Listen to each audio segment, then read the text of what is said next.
Hi, welcome to the early show. The panel on duty for this one is Derek Dougan, Bobby Moncur, Paddy Crerand and Malcolm Allison. We also have an exclusive interview between Sir Alf Ramsey and the Scottish manager Willie Ormond on the eve of perhaps the most important match Scotland have ever played, the one against Yugoslavia. We look at the West Germans, and are the favourites wavering a little on the eve of their game against the East Germans in spite of goals like this one? Ernest can cross it, does so. That's two. Kuhlmann, Ben Kuhlmann makes it two. And why is one of the greatest midfield players in the world, the great Gunter Netzer, unable to get a place in that West German team?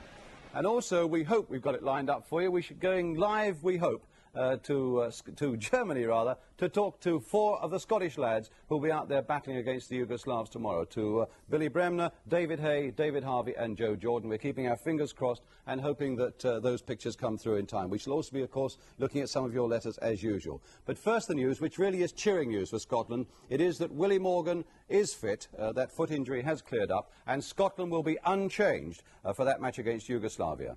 Well, of course, they know they must win it to be absolutely sure of surviving in the competition, and it's a tense time, really, in the Scottish camp. Even so, Willie Ormond was glad to be able to relax for a little while with the former England manager, Sir Alf Ramsey, in Germany, of course, with the ITV team, and with our Scottish reporter, Arthur Montford. They covered a whole range of subjects, but first of all, they talked about referees. The best performance I've seen from the 5 matches I've seen was from the Welsh referee, Clive Thomas. He had an extremely good match. But since then, I've noticed a deterioration in the standard of refereeing. The two recent matches, one controlled by a Dutchman and one from a Russian, whilst they've started well, they've sort of lost control of the match. And I think probably I've noticed exactly the same thing that happened in Mexico, in that referees are becoming much more easier the longer the competition goes on. Yes, it seemed a bit odd to me, though, that the Scotland-Brazil game should have been handled by an official who had maybe, 4 or 5 international matches to his credit. That does seem a bit unusual at this stage. Well, it does seem a bit unusual, but I wonder how many matches this man has actually refereed. It would be interesting to find out. Well, you have commented, I think. Well, this one, the referee we have on Saturday's game, he is a Mexican, and he has only refereed, I think it's 9 international matches.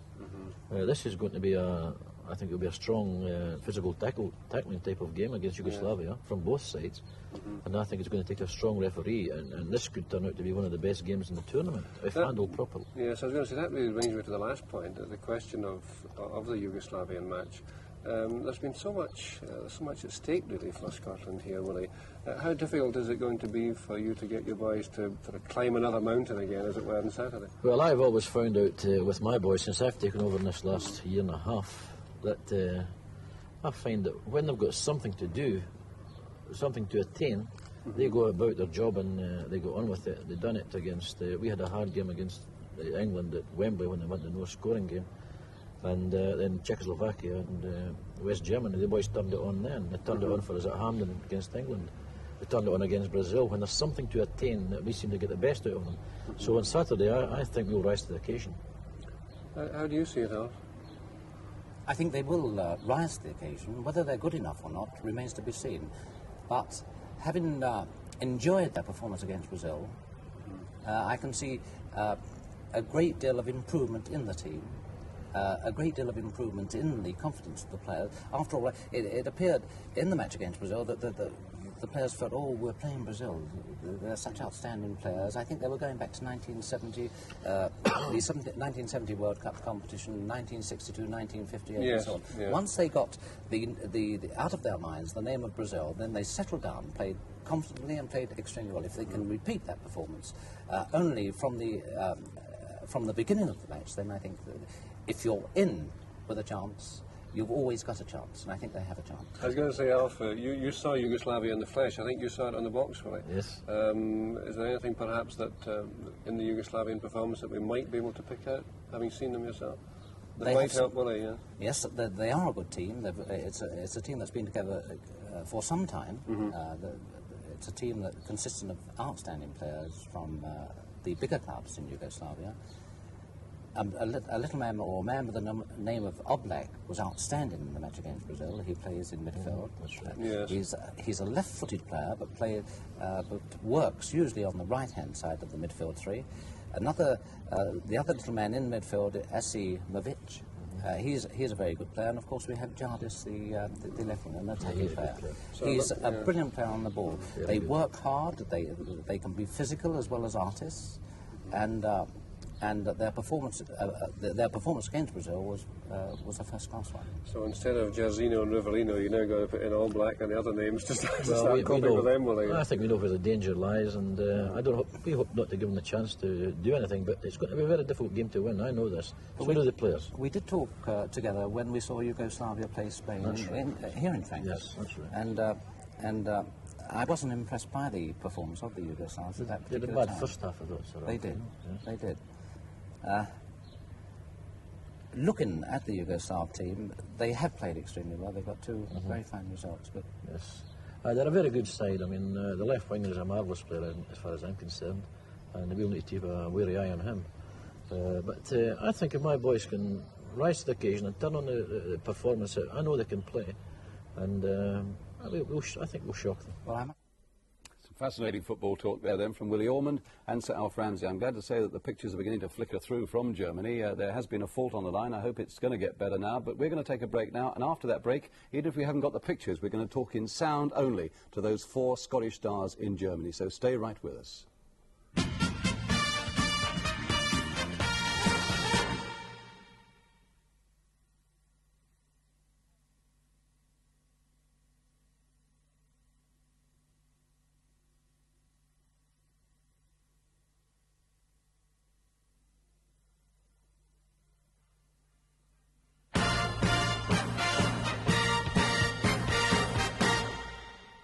Welcome back to you. As I say, an unchanged Scottish side facing the Yugoslavs tomorrow, and this in fact is the team, with David Harvey in goal, Jardine, Holton, Buchan and McGrain in the back 4, Morgan, Bremner, Dalglish and Hay, and the 2 fellas up front who we hope are going to get those goals tomorrow, Lorimer and Jordan. We're still working desperately hard to get those pictures through live from Germany, but we thought it might be a nice little idea to have our own little phone-in with the Scottish players in sound. Billy Bremner, do you hear me? I hear you, Brian, yes. Bill, Willie Ormond, when setting this up, he said, I don't mind in the least you talking to the lads, as long as you make sure that it keeps nice and relaxed, because we are so relaxed here today. Do you not feel in any way tense about this important one tomorrow? No, not at all today. But obviously tomorrow we'll feel a bit tense. But today I feel great. Do you? Super. Do you have the feeling that the side is coming to the boil nicely at the right time? You're getting better all the time? Yeah, I think so. I think we're improving all the time. We've only lost 1 game in the last 4 or 5 games, which has been very good, considering we've played 2 of the best teams in the world in England and Brazil. So I think the boys are coming on a ton. Bobby Moncur, I know, wants to have a little word with 1 or 2 of the lads there. Bob? Well, I'd like to say to Joe and the rest of the lads, first of all, thanks very much for putting up such a good show so far. And what I would like to ask you is, after you qualify by beating Yugoslavia, and I may get some stick off the panel about that, but that's the way I feel, who do you fear most? After, as I say, beating Yugoslavia and you qualify, who do you feel are the big dangers regarding going on in towards the finals? Who are you asking, Bobby? Joe? Joe Jordan. Joe, big Joe. Well, I fancy Holland. They're a very good team, and also Poland. They're the 2 teams that have impressed me so far in the competition. I think Holland will be the big danger. Holland? Holland. Yeah. Well, I'm bound to say, Joe, that was my tip from the word go in any case, so... Good choice. Yeah. Derek Dougan. Well, Joe, I'm actually mesmerised. I feel that you and Peter Lorimer's had this uncanny understanding, and considering Peter is an orthodox right winger, how's this come about, Joe? It's really marvellous how it's coming off for both of you. Well, I've been at Leeds for 3.5 years now, and me and Peter have played together, and also in training, and I think it's just experience, Peter. I know the way Peter plays, and he knows how I play. It's just been teammates with the club as well. Joe, it's a marvellous opportunity. You've now established yourself really as possibly one of the best centre-forwards. In fact, you've been quoted this morning that the press have said you're the best centre-forward out there in Germany. Do you think this is going to be a big threat to Alan Clark and Mick Jones next year for a permanent place? Well, I'll leave it up to Mr. Revy. He picks a team, and I'm going to start off this season the same as I did last season, as going for a number 9 shirt.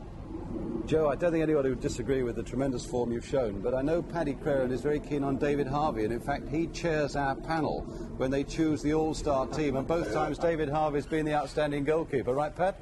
Yeah, because you've done very well in both matches, David. One of the things, have you seen very much of Yugoslavia? Did you just see the game on the television against Brazil the other night when they played? Yeah, we've seen that. We've seen that twice. I think we saw it live and then we went to Frankfurt to see the game. Is there any particular players in the team that you're a little bit afraid of, David? And, well, I don't mean really afraid, but that would worry you a little bit? Well, I would show respect to all the forward line and the midfield players. They all seem capable of coming through and scoring goals, but mainly I think it's the tall centre forward and the outside left. They're the two that seem to provide most of the danger. Yeah. Thanks very much, David. Malcolm? Billy Bremner. Billy, I saw Yugoslavia play against Spain, and I saw them play against Brazil on the television. I was over there when they played against Spain, and I think that Oblak really made them tick. And I wondered if you would put maybe David Hay to mark him in the match. What would Willie on? Well, we haven't really discussed this yet, you know, and it's up to the manager what he decides to do tomorrow. We discuss the Yugoslavs tomorrow. Obviously, the manager will have an idea how he's going to mark Oblak, because obviously he's one of the danger men alongside the other inside. Yeah, he really makes them tick, Bill. Yeah, he's a good little player, yeah, great. But I felt that they have one fault, one very bad fault when I saw them play, that when they're attacking, you'll find that Joe Jordan and Peter Lorimer will get plenty of space, you know, if they just drift away from the defenders, because they're inclined to ball watch and watch the game. And this happened against England and also against Spain. With the central defenders. Mark. Yeah, the central defenders. The England players found lots of room, you know, when balls were played early from midfield or early from the back to either of the strikers. Yeah. And I think if Joe and Peter are really aware of this situation, they might be able to take advantage of it. Very good point. See, you can't really tell that watching it on television, you know. And we've only seen the Yugoslavs on television, and that was against Brazil. We've seen that game twice, but you can't really tell who's doing the running off the ball and how their defensive setup is, you know. Billy, yes, Billy. 2 years ago you played over in Brazil against Yugoslavia, didn't you?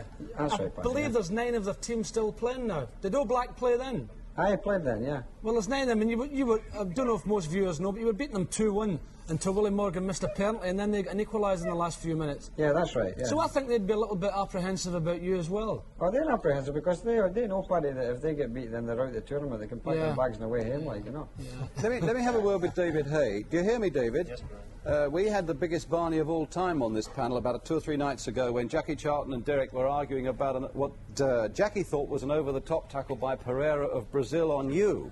Derek felt that it wasn't an over-the-top tackle, that it's the sort of tackle that he might face every week up at Molineux.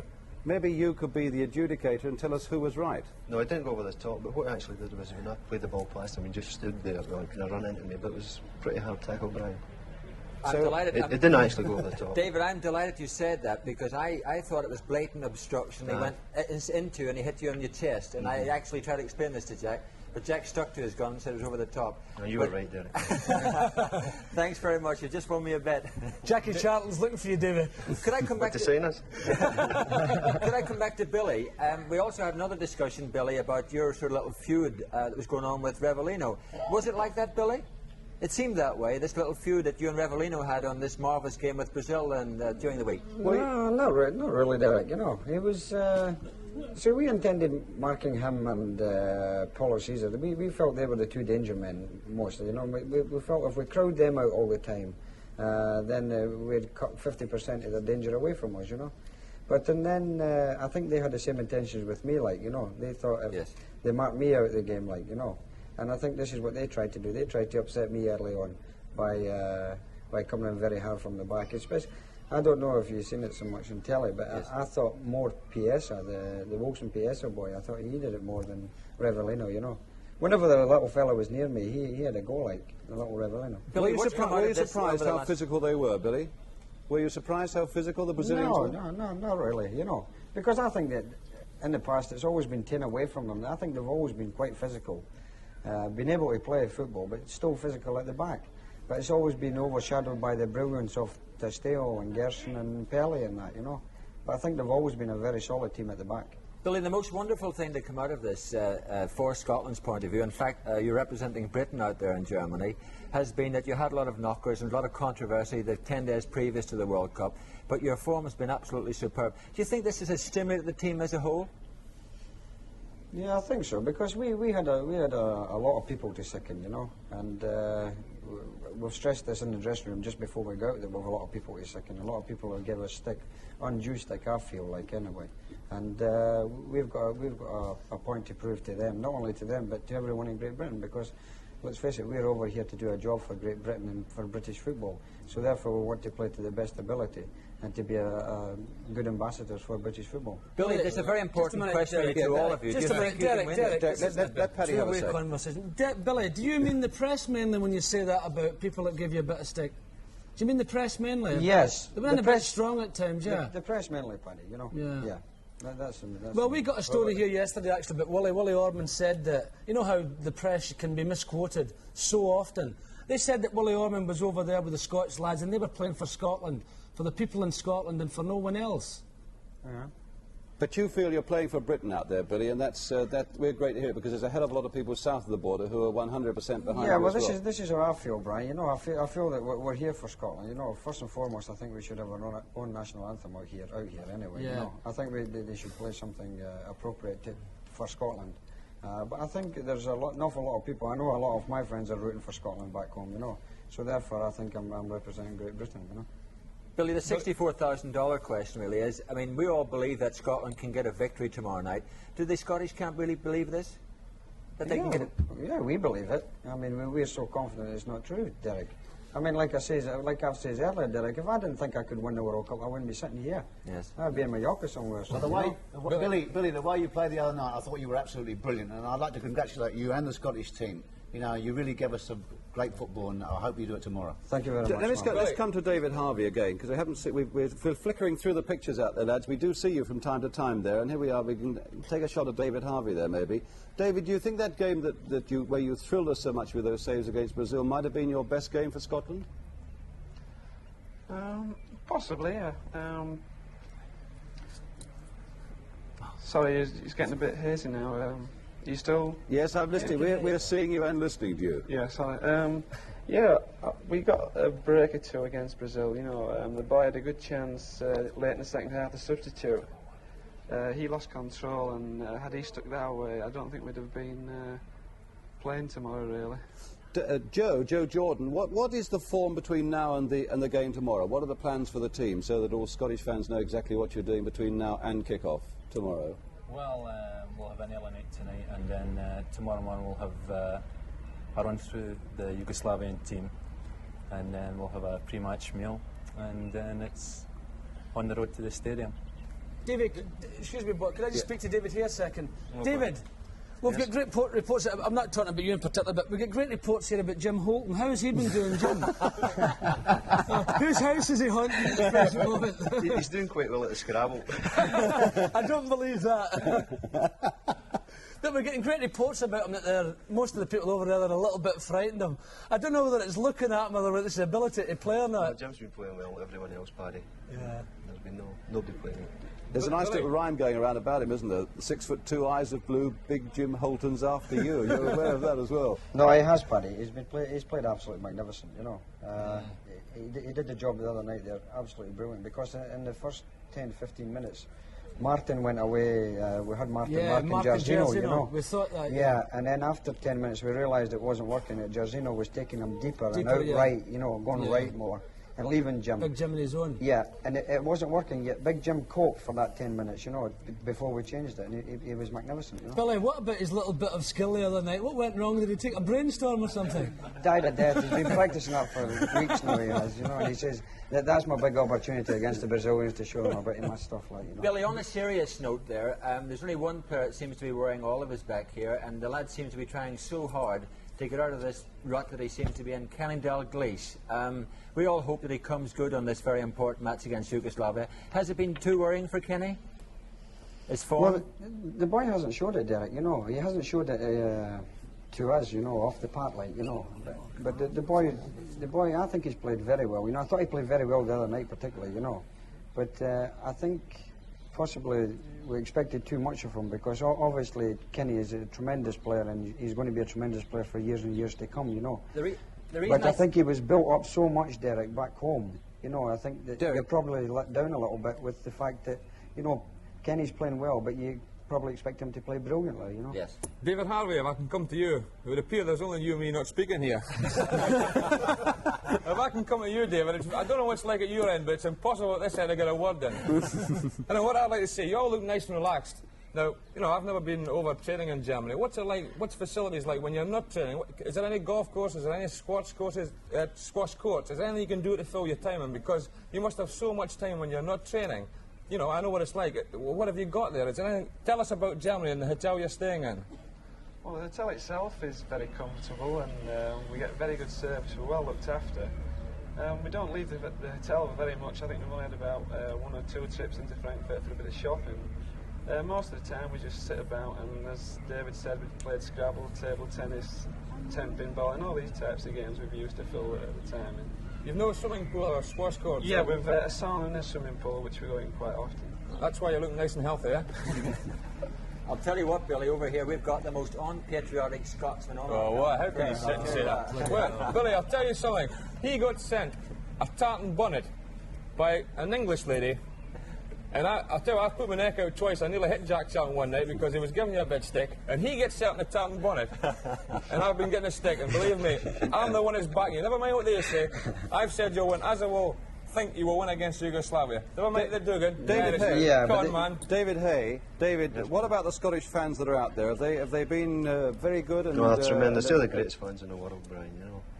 I don't think you get any better fans in the world than them. It was very evident in the game against Brazil that they were really making themselves heard. That must act as a tremendous stimulant for you. It was a great encouragement for the lads. Has there been any problem over the security aspect of it, where you're so tightly guarded? Has that restricted you or got you in edgy in any way? If you could turn the cameras away from them, you would see all the people who are watching us. You know, there's no problems as far as that goes, Brian. David, if I could just ask you, we got a story in the press today that there was a couple of Scottish players threatened by particularly the IRA. That's what we heard. I think it was Willie who was saying this, so we couldn't get out. Jim Holden. I must say you look very, very relaxed, and we've caught a few fleeting glimpses of you, and it's been marvellous to do that, and I hope you're feeling relaxed. Can you tell us honestly, you all four obviously feel that Scotland are going to win tomorrow? Yes. No question about it, Brian. And Brian, could I just say to the people at home that they've been able to try and harden the lads out here, and if we can do a big turn for them, then we'll do it, because the boys all feel that, you know, if anybody deserves a little bit of success, it's the Scottish people, because they've been in the doldrums for so long, and just to say that the boys have been given their 100% over here. Billy Bremner, that's a great little message that I'm sure will cheer up everybody in Scotland, and we shall all be rooting for you. So there we are. We've had our 4 great Scots that we've enjoyed talking to: Billy Bremner, David Hay, David Harvey, Joe Jordan, and we hope that you have all the success possible tomorrow. Just a reminder, of course, that you can see the whole of that game, Scotland against Yugoslavia, live on ITV tomorrow. We begin the build-up at 3:10 in World of Sport. The match kicks off at 4. Hugh Johns as commentator, Sir Alf Ramsey with his comments as well. The panel will be back as well. We're sorry the pictures were a little bit flickering from Germany tonight, but I think the message to all Scottish people was bright, bright, bright indeed, and let's hope it stays that way tomorrow. And now from all of us here, goodbye.